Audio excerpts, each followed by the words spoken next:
ఏమైంది చెప్పి తగలడండి. లేదు, ఇలాంటి రిసార్ట్లో మనమేమైనా దొంగచాటుగా వచ్చామా?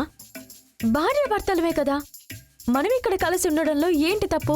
ఇదిగో చూడు బంగారి, అర్థం చేసుకోకుండా మాట్లాడుకో.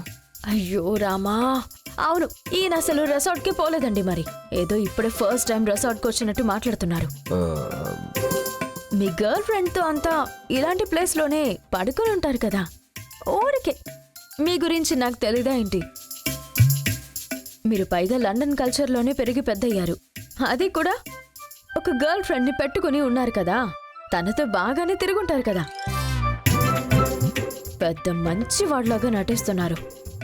ఏయ్ బంగారి, ఇలా చూడు, అలా మాట్లాడుకు. నేను ఇలాంటి రిసార్ట్కి ముందు వెళ్ళాను, కానీ ఆ అమ్మాయిలతో రూమ్లో ఎప్పుడూ ఉన్నది లేదు. అర్థం కాలా, ఏదో అన్నారే, ఏంటది? అమ్మాయిలతో రూమ్లో ఉండింది లేదు అని చెప్తున్నాను. అలాగా? నిజంగానే చెప్తున్నారా? మరి సంయుక్త? తనతో ఊరికే తిరుగుతాను, మాట్లాడతాను, అంతే. దానికి మించి నేను ఇలా తనతో ఎప్పుడు స్టే చేసిందే లేదు. అలా అయితే మీరు ఇంతవరకు ఇలాంటి ఒక రిసార్ట్ రూమ్లో ఇప్పటి వరకు ఏ అమ్మాయిని అలౌ చేసిందే లేదు, అంతే కదా?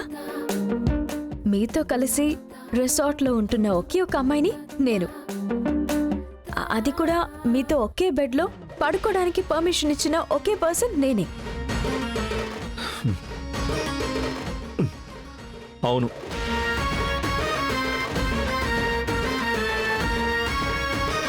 అయితే అపరిచితుడు రామా మీరు? ఏంట్రా ఇది, ట్విస్ట్ల మీద ట్విస్ట్లా ఉంది.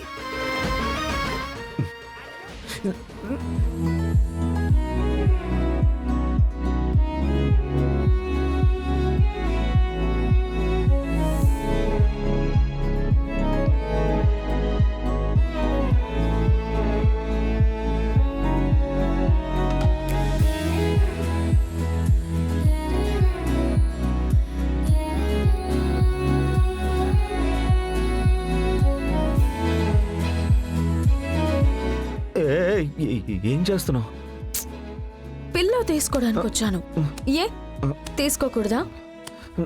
టైం అయింది, పడుకోండి. ఇప్పుడు కూడా సార్ గారిని నేను అనుకున్నట్టు ఆడించగలను, కానీ మీరే నన్ను లవ్ చేస్తున్నా అని చెప్పి మీ వైఫ్గా నన్ను యాక్సెప్ట్ చేసిన తర్వాతే మన మధ్య ఇదంతా జరుగుతుంది. ఇప్పుడు కాదు, ఇది నేనెప్పుడో డిసైడ్ అయ్యాను. పడుకోండి, మీ శీలానికి నాది గ్యారంటీ.